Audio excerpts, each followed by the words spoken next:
Quando eu tinha 12 anos, caiu nas minhas mãos um livro que mudou completamente o rumo da minha vida, O Mundo de Sofia. E no último capítulo desse livro, o autor, Joseph Gardner, ele fazia uma revelação simples, mas que foi capaz de tirar o chão da minha existência. Ele diz que a luz que chega das estrelas até os nossos olhos nunca reflete o presente da estrela, porque as estrelas estão numa distância tão grande da gente que elas já podem ter até morrido, virado poeira, desaparecido. E a gente ainda vai continuar a ver elas brilhando no céu por milhares e milhares de anos. E tomar consciência dessa constatação mudou muito a forma como eu percebia o mundo. O Sol, por exemplo, é a estrela mais próxima de nós e a luz dele demora 8 minutos para chegar até os nossos olhos. A luz de Andrômeda, que é a galáxia mais distante visível a olho nu, ela demora 2,5 milhões de anos para chegar até os nossos olhos. Milhões de anos. Essa imagem do telescópio Hubble Deep Field é uma imagem de campo profundo. Tem várias galáxias, são milhares de galáxias, e cada uma dessas galáxias tem bilhões a trilhões de estrelas. E elas estão a bilhões de anos de distância. Então, será que esses dispositivos que a gente usa para ver o céu, será que eles foram criados para a gente ter dimensão do nosso tamanho? E quando eu olho para essa imagem, vejo bilhões e bilhões de anos-luz até essas galáxias terem acesso a nós e a gente ter acesso a essas galáxias, isso me faz pensar como o universo é absolutamente gigante. E como, quando a gente olha para o céu de noite, é impossível ver o presente. A gente está sempre vendo uma memória, a gente está vendo um fósforo aceso do passado. Isso, simplesmente, até hoje, é algo que me arrepia profundamente. E, aos 12 anos, isso caiu em mim como um terremoto silencioso. E eu ficava pensando, como é que isso não é um assunto no dia a dia? Como é que os adultos não falam sobre isso no jantar, no almoço, no recreio da escola? Como é que todo mundo não está falando sobre isso? Como é que os adultos não estão enlouquecidos com essa informação? E eu olhava para o mundo e falei, gente, como é que nunca ninguém me falou isso antes? Como que ninguém nunca tinha me falado que o universo é tão grande, tão vasto, tão absolutamente maior do que tudo que a gente já viu?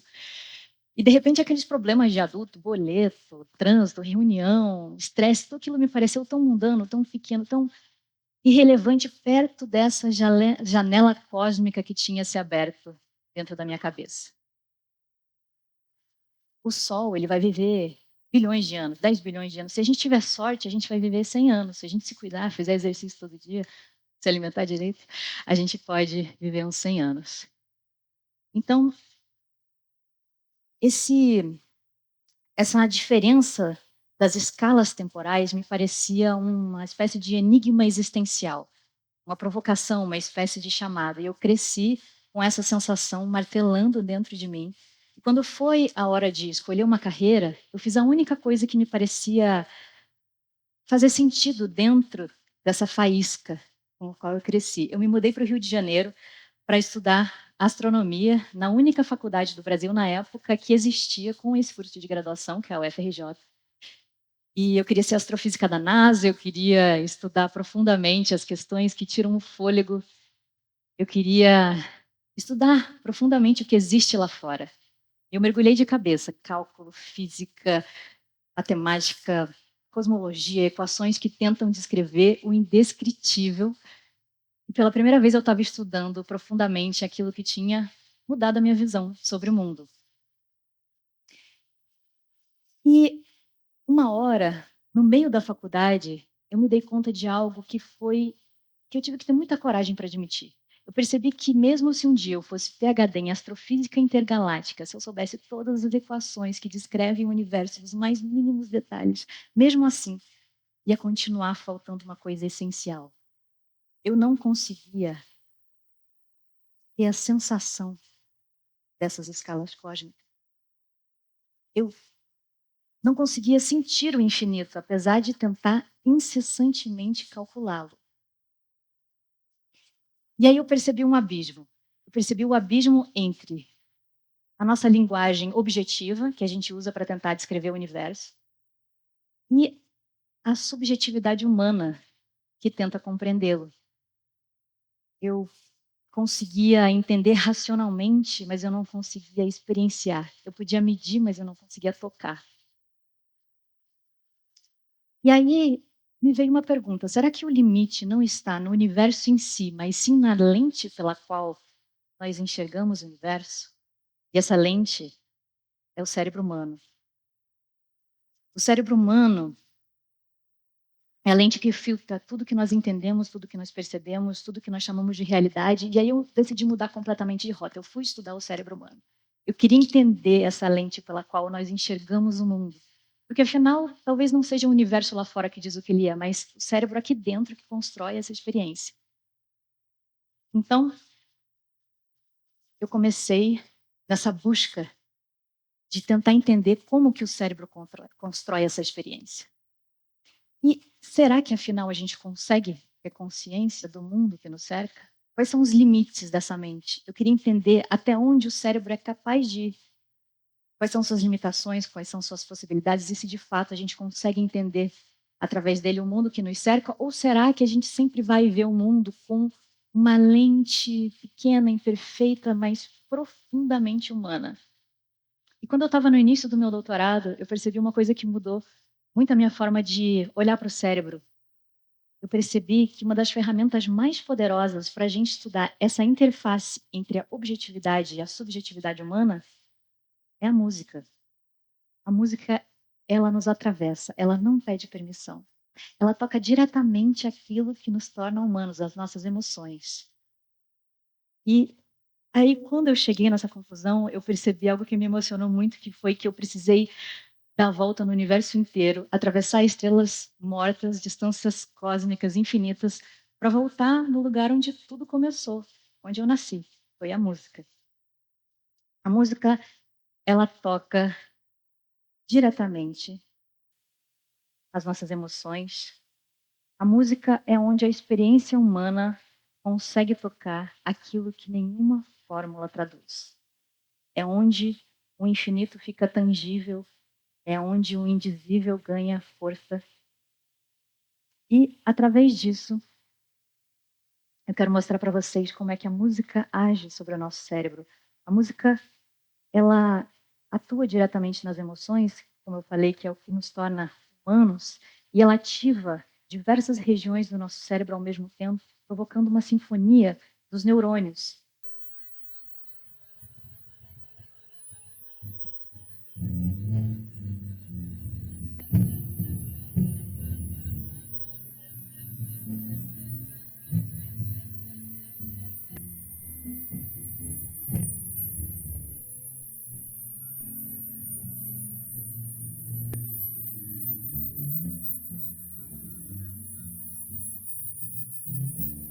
Diversas regiões do nosso cérebro se ativam quando a gente escuta música.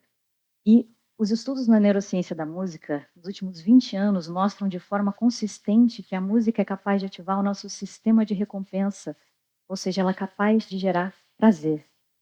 Uma das teorias evolutivas mostra que a música é uma ferramenta importante de coesão social e todas as culturas humanas, sem exceção, têm a música como um fator central indispensável.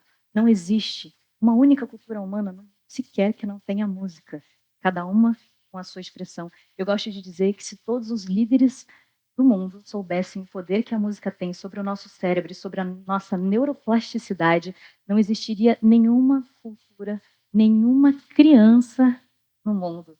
Não existiria nenhuma criança no mundo sem acesso à educação musical. Uma das teorias evolutivas demonstra que a música é uma ferramenta de promoção de coesão e comprometimento social, e isso implica que ela foi fundamental para a nossa sobrevivência como espécie.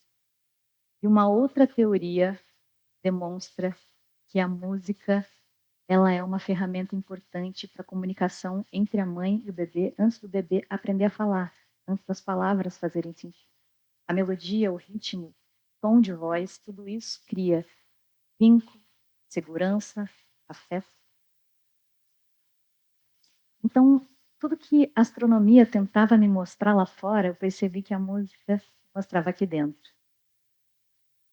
Eu percebi que ela é onde o universo deixa de ser só cálculo e passa a ser experiência, é onde existe essa comunicação entre a nossa objetividade e a nossa subjetividade.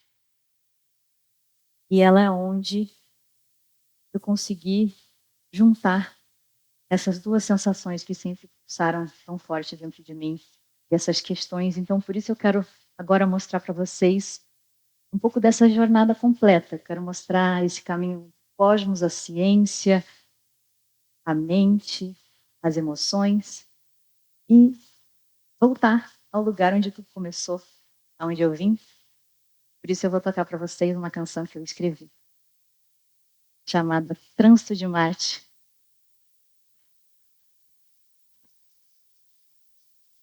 Alô, alô, me escutam?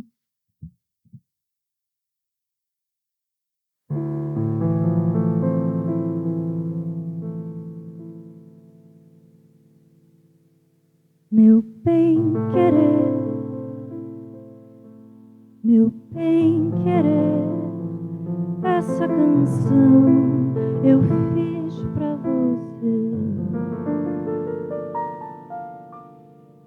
O dia vem e a lua o céu escondeu.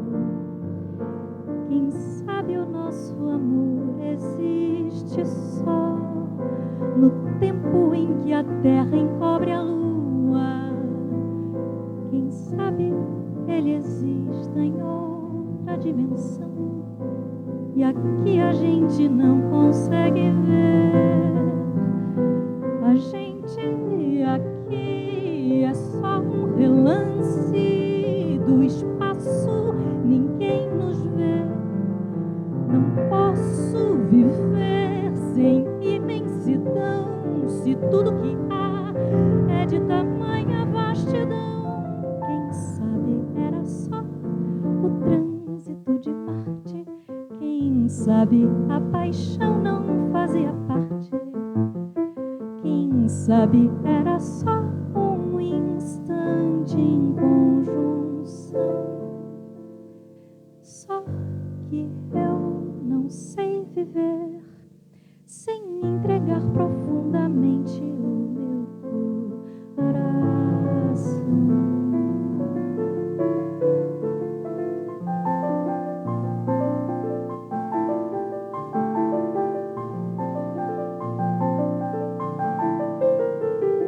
O dia vem e a lua o céu escondeu. Quem sabe o nosso amor existe só no tempo em que a terra encobre a lua. Quem sabe ele existe em outra dimensão e aqui a gente não consegue ver. A gente aqui é só um relance do espaço, ninguém nos vê.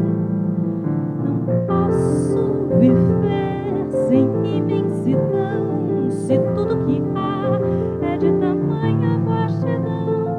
Quem sabe era só o trânsito de Marte, quem sabe a paixão não fazia parte, quem sabe era só um instante em conjunção. Só que